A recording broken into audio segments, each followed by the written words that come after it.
As the Heart of Fire novel dropped earlier this week, it's time to take the gloves off and dive elbow deep in the sheer number of lore bombs dropped. And we'll touch on some further questions this has raised. There's spoilers ahead, so come back here if you want to read the book first. But if not, please do carry on. I will be ordering these in magnitude, with the most mind-blowing ones left until last. So without further ado, let's get on with the video. Starting off the list is the Boxes of Wondrous Secrets.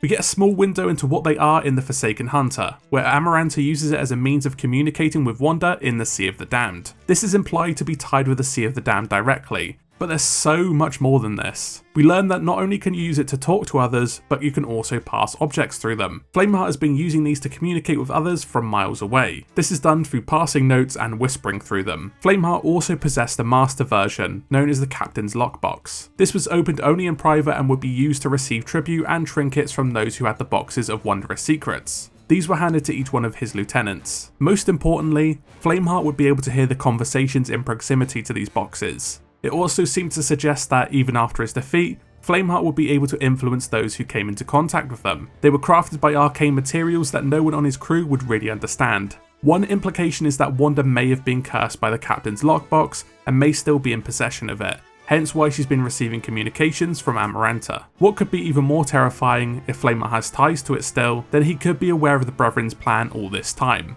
Next up is the Skeleton Runes, or more accurately, the Ancient Runes. The book confirms that the runes associated with Flameheart and adapted by other Skeleton Lords are derived from a script used by the Ancients. This really has some serious implications, as we don't know who was the first one to learn it. This is revealed when the Morningstar crew find the mural at Devil's Ridge, which tells them where they can find the weapon. They see the glyphs combined with the image of the Great Warrior. Captain Rook, yes, the same one from the Tall Tales, knows how to read these runes, the same ones Grey Marrow uses in the Revenge of the Morningstar. We now understand that the Ancients use pictures as well as written language. So, does that mean Flameheart placed the runes in the Heart of Fire, or were they placed there by the Ancients? Maybe this is my favourite reveal so far. Of course, we also get a much better picture of how long it's been since the Sea of Thieves had been discovered, both through details and the context at the start of the book. The story takes place 8 years before Seabound Soul, but the prologue takes place 20 years before even that. You might think that this is pretty useless information, until the log of the Magpie's Wing tells us that the prologue occurs 9 years after the Sea of Thieves was discovered. Overall, it's 38 years between the discovery of the Sea of Thieves and the start of the game in 2018. It's not all that long, but because we have these bookends, we can piece together a timeline. Look out next month for the entire Sea of Thieves timeline on this channel here. I'm so excited to work on this after so many delays. It's going to be a treat. Moving swiftly on, we also get the origin of the Sea Dogs Tavern. Kinda. The Sea Dogs Tavern is in the middle of the map and was constructed in the run-up to the anniversary update. However, in the book, this was previously a grand fort constructed by Flameheart, where he carved out a fort by stacking the shipwrecks of all his defeated foes. This, in turn, formed a massive fortress in the middle of the map, which would eventually become the Sea Dog Tavern. Until you realise these rocks were bare at launch.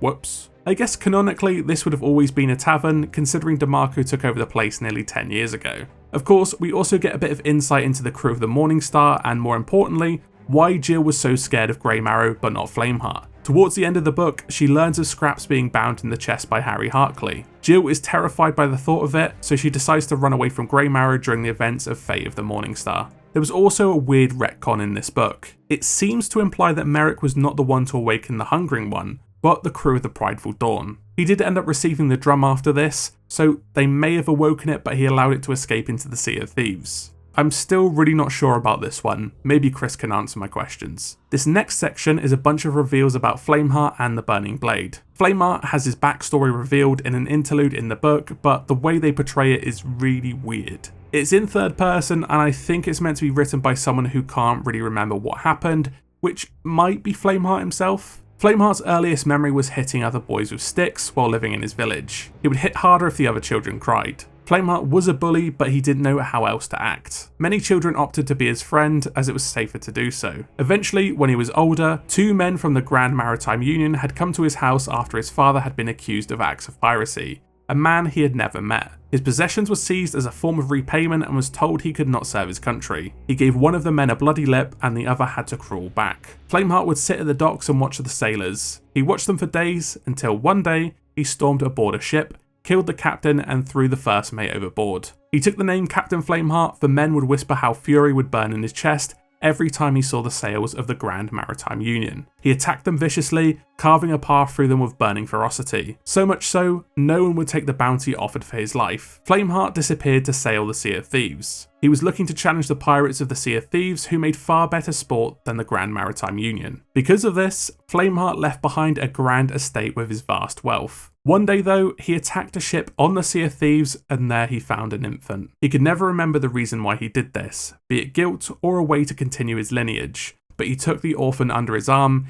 issuing his crew to sail quickly out of the Sea of Thieves. He made the child want for nothing, as we see in the tales from the Sea of Thieves. This eventually caused his influence to wane, so he decided to return to the Sea of Thieves. He then set his eyes on the Burning Blade, a legendary vessel at the time. His crew eventually secured positions on board, eventually overthrowing the captain and drinking from cursed chalices locked away in an obsidian casket. The curse slowly took hold of the crew and visits home became less frequent and important. At this point, the crew had accepted their destiny as pirates for all eternity. Captain Flameheart, the Skeleton Lord, was born. This is pretty much it. It seems pretty cut and dry and maybe a little generic. The way it's told is almost like no one really knows, not even Flameheart. It does cement that Flameheart has it out for the Grand Maritime Union, and this is further backed up by his motives discussed by Ramsay. Flameheart's plan was to take over the Sea of Thieves, build his forts, and then sail out of it to destroy the Grand Maritime Union, once and for all. The Burning Blade is also confirmed to be the captain's ship originally too. On top of this, we learn that Flameheart modified the ship's hull to cut through the water, so it was much faster than the other ships. This was done as Flameheart did not care about taking treasure and didn't need provisions after he was cursed. The Burning Blade was also sunk in the final battle, but managed to remain mostly intact after its sinking. Flameheart was aboard too, where his magical bones prevented him from being blown into smithereens. Even so, the novel confirms he did indeed plan for his death. This is where he used the binding ritual on himself. He instructed Captain Adara and the Ashen Lords to transport him to the secret tomb on Flintlock Peninsula, with Jim primed for the resurrection after looking into a box of wondrous secrets. That's enough of Flameheart reveals for now. We get some ancient lore too. It turns out that they weren't as primitive as we think. The crew of the Morningstar enter a portal to the Sea of the Damned, visiting a market town of the ancients. It's here they sort of meet the Great Warrior, presumed anyway, and a female warrior. They're given an ancient ship, the Ophelia as they name her. This is a ship with 3 sails, cannons, and metal armour to make her more resilient to cannon fire. It also has a special totem that prevents the effects of cursed cannonballs. There's also some slight subtext that the ancients may not all be that ancient, based on the discussion between the crew of the Magpie's Wing, especially given the technology they have and they have a written language. And the final reveal, the biggest jaw drop moment of the book, Duke's origin story.